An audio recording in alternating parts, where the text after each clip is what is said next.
Teología significado. La teología, del griego eoteos, Dios, y logos, estudio, razonamiento, por lo que significaría el estudio de Dios y, por ende, el estudio de las cosas o hechos relacionados con Dios, es la disciplina que estudia el conjunto de conocimientos acerca de Dios, sus atributos y sus perfecciones. Ramas de la teología. Hermenéutica nos ayuda a la interpretación del texto bíblico. La hermenéutica utiliza instrumentos y técnicas correctas de interpretación de tal manera que podemos recibir con precisión el mensaje del texto bíblico.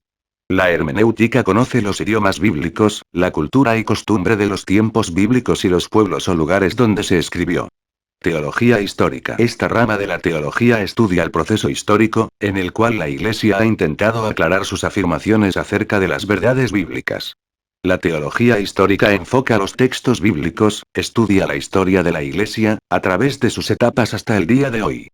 Teología dogmática se encarga de estudiar los asuntos fundamentales de la fe, relacionado con los credos fundamentales de la Iglesia. Teología sistemática se encarga de estudiar la doctrina en forma elaborada y clasificada. Estudia la doctrina por temas, utilizando un sistema definido.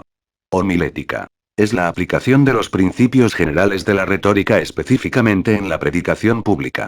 Escatología. Estudia el fin del mundo y el destino del hombre en el más allá. Amartiología. Estudia el pecado y el mal. Soteriología. Estudia la salvación.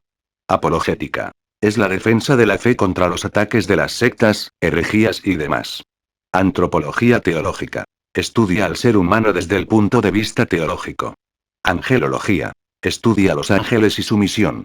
Demonología. Estudia a los demonios, particularmente a Satanás. Cristología. Estudia a Cristo y su relación con Dios y con la humanidad. Pneumatología. Estudia al Espíritu Santo. 7 razones por las cuales hay que estudiar teología. La teología es fascinante. En primer lugar, es increíble e interesante entender todos los debates alrededor de la naturaleza de Dios, tanto como lo es el observar por qué algunas personas niegan la existencia de Dios. Cuando nos embarcamos en el mundo de la teología, se nos abre un panorama exquisito al mundo, puesto que, en la medida en que comprendamos a Dios, en esa misma medida comprenderemos el mundo en el que vivimos. El conocimiento de Dios en segundo lugar, de manera natural, cuando alguien quiere conocer a una persona, le interesa su vida personal, sus ideas, su historia, etc. Entonces, es claro que si uno quiere adorar a Dios debe conocer al Dios al que afirma adorar. De otra forma, nuestra adoración no es consciente. Podríamos estar adorando a un árbol mágico sin siquiera darnos cuenta. Alguien podría decir, pero, hermano, yo adoro a un Dios trino, no a un árbol mágico. Muy bien, no obstante, lo interesante es que el entender la naturaleza de Dios en tanto que trino es una tarea de la teología. Por lo tanto, no es posible desechar la teología sin al mismo tiempo desechar nuestros conceptos de Dios. Las ideas tienen consecuencia. En tercer lugar, todo lo que pensemos tiene consecuencias.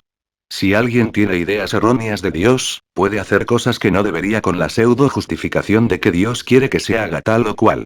Así es, pueden justificar un sinnúmero de atrocidades. Nos libramos de las herejías. En cuarto lugar, es menester creer las cosas correctas acerca de Dios. De otra manera, toda nuestra concepción se verá afectada. Una encuesta reciente mostró que, inconscientemente, muchos cristianos tienen puntos de vista que han sido considerados heréticos. Todos son teólogos. En quinto lugar, el problema no es que unos sean teólogos y otros no. El problema fundamental es que todo el mundo es teólogo, pero no todo el mundo lo hace bien. Aún el que afirma ser ateo, tiene una teología, a saber, que Dios no existe. Esta misma postura ya es de carácter teológico. Es importante y un mandato. El Señor nos ha pedido que escudriñemos las Escrituras con mucho esmero.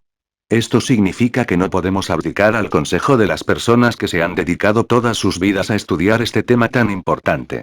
El hacer teología es una forma de adoración. Finalmente, la teología nos llama a la adoración.